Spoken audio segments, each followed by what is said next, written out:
This is the former Israeli Prime Minister, Naftali Bennett, denouncing Tucker Carlson as a former Israeli prime minister, with the Mossad having reported directly to me. I can say to you, and with 100% certainty, the accusation that Jeffrey Epstein somehow worked for Israel or the Mossad running a blackmail ring is categorically and totally false. So he uses very precise language, which means that if Jeffrey Epstein had very close contacts with the Israeli government or was a Israeli government cutout moving money, and didn't run a blackmail ring on their behalf, but performed other services, well, that could be true, but this is false. And then, but the most interesting part is the last two lines. Naftali Bennett says, they just make things up, say it with confidence, and these lies stick because it's Israel. Sounds like something Israel does like every 5 minutes. There's a vicious wave of slander and lies against my country and my people, and we just won't take it anymore. So that's, to me, an implicit threat against Tucker Carlson. And this was not the only threatening post directed at Tucker Carlson and Charlie Kirk, who, I mean, Tucker seems like kind of like a free man. Like he's just willing to say whatever right now. He's just like at a stage in his life where he just doesn't care anymore. But Charlie Kirk has a lot more to lose. And as I explained before, and Anya explained, they kind of created him as a youth astroturfed activist. Amai Chickley, less well-known, deeply devious, insidious figure operating in the United States as the Minister of Diaspora Affairs for Israel, sends an open letter to Charlie Kirk. Blah, blah, blah. You're so gifted. And I've been following you. And Tucker Carlson's speech and your debate with Megyn Kelly filled me with sorrow.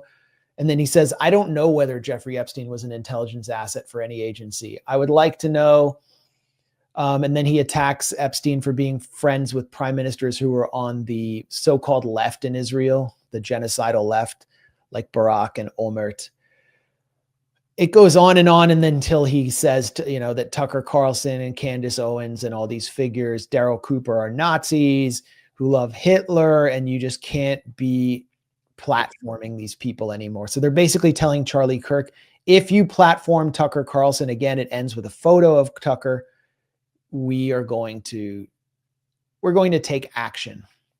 And who is Amai Chickley? I mentioned he's a minister. He's basically like an Israeli spy in the United States or an intelligence asset. I'm not going to go so far down the rabbit hole, but in The Guardian, Jack Paulson and Lee Fang did a series of articles about how Chickley is moving Israeli government money through NGOs set up in the US to skirt the Foreign Agents Registration Act, which is what the forerunner to AIPAC did under Isaiah Kennan in the early 60s, which got them under investigation by Senator Fulbright, an investigation that was eventually squashed. So this is a guy who's basically running Israeli ops in the US.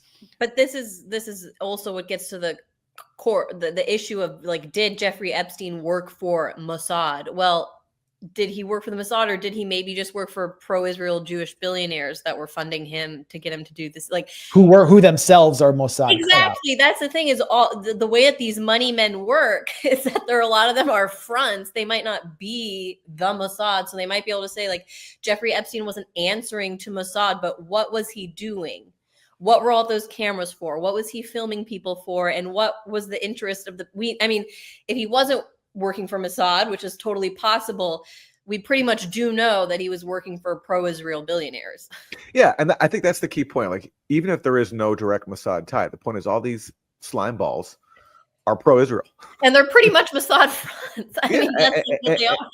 And it speaks to the decay of our elite culture. Like, these are people who do predatory things, who also are all subservient to Israel, and that fact right there, even without knowing all the missing details about Epstein, is damning enough, because ultimately what they're supporting is one of the worst crimes in human history and one of the worst entities in human history, Israel, which, we're going to talk later on the show. The violence continues to expand. I mean, now attacking Syria, even though people they put, even though they put the new government in Syria in power, now they're still even attacking them. Yeah, attacking, not just attacking Syria. They've been attacking Syria, attacking Umayyad Square. It's like attacking, it's like the World Trade Center or something. It's crazy. I went to University of Pennsylvania. I think at the time that like Ivanka was there, or Don Jr. was there. Trump went to Wharton. They're like, everybody wanted to go into finance from there. So I got to know like some of the future leaders of the dying empire. And I remember the only time I saw a line around the block for a speaker there was when Warren Buffett was speaking on campus. It was like a very spiritually vapid place to be. But I carried on with some of my college friends. Some of them did go into finance, and one of them told me that this guy he knew in New York, who was an Israeli American, I think not a venture capitalist, but an investment banker, major guy. I won't name him because I don't want to get sued. Would brag about how the Mossad would just ask him to deposit tons of money into newly set up shell accounts and promise to pay him back later so they could fund foreign operations, black operations. And as an Israeli patriot, he would do it. And then they would always pay him back. Like he could always count on them to pay him back. And this is a guy who's moving in very elite circles, has friends with like famous rappers and celebrities. And that's the way it works. So it's not like someone is getting some like Mossad card and then being told like, you're going on some operation with like guns and, a bag of gold. It's much more sophisticated than that. And it's usually cutouts.